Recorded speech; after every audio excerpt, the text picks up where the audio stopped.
بسم اللہ الرحمن الرحیم۔ السلام علیکم ورحمۃ اللہ وبرکاتہ۔ ڈیلی فقی چینل میں آپ کو خوش آمدید۔ آج کا ہمارا ٹاپک ہے غسل ضروری نہیں۔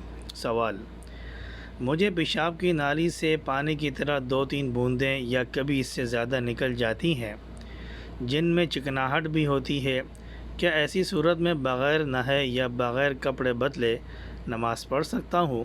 جواب: اس صورت میں آپ کے لیے غسل کرنا ضروری نہیں، البتہ وضو کرنا ضروری ہے۔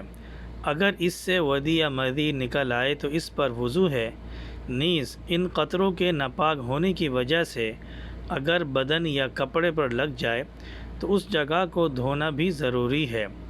غسل شہوت کے ساتھ خروج منی کی صورت میں واجب ہوتا ہے۔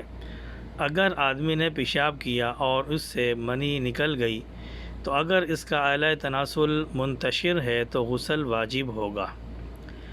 امید ہے آپ کو ہماری ویڈیو پسند آئی ہوگی۔ پسند آنے پر ہماری ویڈیو کو لائک کریں، اپنے دوستوں کے ساتھ اس کو شیئر کریں اور ہمارے چینل کو سبسکرائب کریں۔ السلام علیکم ورحمۃ اللہ وبرکاتہ۔